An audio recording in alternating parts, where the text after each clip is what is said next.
আসসালামু আলাইকুম। আশা করি সবাই ভালো আছেন। সবাইকে শুভেচ্ছা আমাদের নতুন একটা ভিডিওতে। আজকে আমরা দুইটা ইনকিউবেটর তুলে ধরবো, সেটার ও হ্যাচার। এটা একটা কোয়েল খামারে যাবে সুনামগঞ্জে। খামারি হচ্ছে আব্দুল নূর ভাই। ৯,০০০ সেটার ও ৩,০০০ হ্যাচার কোয়েল পাখির ক্ষেত্রে উনি কোয়েল পাখির বাচ্চা ফোটাবে। একই ইনকিউবেটরে আপনি হাঁস মুরগিও ফোটাতে পারবেন। সেক্ষেত্রে হবে ৩,০০০ সেটার, ১,০০০ হ্যাচার। এটা 100% অটোমেটিক দুইটা ইনকিউবেটর। এটা তুলে ধরবো। আর কোয়েল পাখির বাচ্চার প্রয়োজন হলে ভাইয়ের সাথে যোগাযোগ করবেন, খামারি ভাইয়ের সাথে। এটা হলো সেটআপ পার্ট, যেখানে ডিমটা টার্নিং করে, নির্দিষ্ট সময় পর পর টার্নিং করে। এটা হচ্ছে ৯,০০০। এটা হচ্ছে কোয়েলের ট্রে, ৯৯ পিসের ৯০টা ট্রে থাকবে, অর্থাৎ ৯০ পিস কম ৯,০০০। এটা হচ্ছে সেটার। এইখানে ডিমটা থাকবে 14 দিন। কোয়েল পাখির ডিম 14 দিন থাকবে, মুরগির ডিম যদি হয় 18 দিন, হাঁসের ডিম 25 দিন। আর এটা হচ্ছে কোয়েল পাখির ট্রে। আপনি এই 3টা কোয়েল পাখির ট্রের জায়গায় একটা মুরগির ট্রে দিতে পারবেন। আর কন্ট্রোলার হিসাবে আমরা ব্যবহার করছি XM18 ডি কন্ট্রোলার। এটা কিছুটা আপডেট এবং এটা 100% অটোমেটিক। ইনকিউবেটরে যত সুযোগ সুবিধা সব এটাতে অ্যাপ্লাই করা আছে।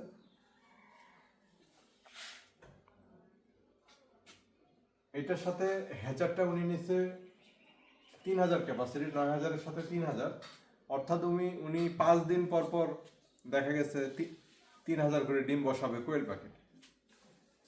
আপনাদের কারো এরকম ধরনের ইনকিউবেটর প্রয়োজন হলে যোগাযোগ করবেন আমাদের সাথে। 100% অটোমেটিক ইনকিউবেটর, সেটার হচ্ছে একই বডিতে নিতে পারেন, আলাদাও নিতে পারেন। এটা হলো সেটার, যেখানে ডিমটা 14 দিন থাকবে কোয়েল পাখির। এটা অনেক আকর্ষণীয় একটা ইনকিউবেটর, অনেক মজবুত, বডিটা মেলামাইন বোর্ডের। এরপরে দেখাবো হচ্ছে হ্যাচার। হ্যাচারের অর্থ হচ্ছে যেখানে ডিমটা স্থির থাকবে শেষের 3 দিন, বাচ্চা ফোটার 3 দিন আগে এইটাতে রাখতে হবে।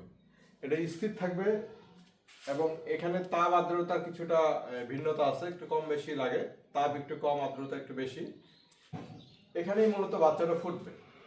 এটা হচ্ছে হ্যাচার। এই যে সেল সিস্টেম করছি আমরা হ্যাচারটা, অনেক আধুনিক মানের। এখানে এই এরকম 10টা ট্রে আছে। একটা ট্রেতে 300 ডিম দেওয়া যায় কোয়েল পাখির ক্ষেত্রে, হাঁস ও মুরগির ক্ষেত্রে 100 করে। এটাও 100% অটোমেটিক। তাপ, আর্দ্রতা, ভেন্টিলেশন, ওভার টেম্পারেচার সব কিছু অটোমেটিক। এটাতে বাচ্চাটা ফুটবে। এটা হলো হ্যাচার। যারা একটু বেশি পরিসরে বাচ্চা ফুটাতে চান তারা সেটার হ্যাচার আলাদা নেবেন। আর যারা অল্প পরিসরে করতে চান তারা একসাথে নিতে পারেন সেটার হ্যাচার একই বডিতে, এতে কোনো সমস্যা নেই। আমাদের বিভিন্ন সাইজের ইনকিউবেটর হয়, সেটার হ্যাচার একসাথেও আছে, আলাদাও আছে। তো ইনকিউবেটর প্রয়োজনে আমাদের সাথে যোগাযোগ করবেন, আর বাচ্চার প্রয়োজনে খামারি ভাইয়ের সাথে যোগাযোগ করবেন। ভালো থাকবেন সবাই। আসসালামু আলাইকুম।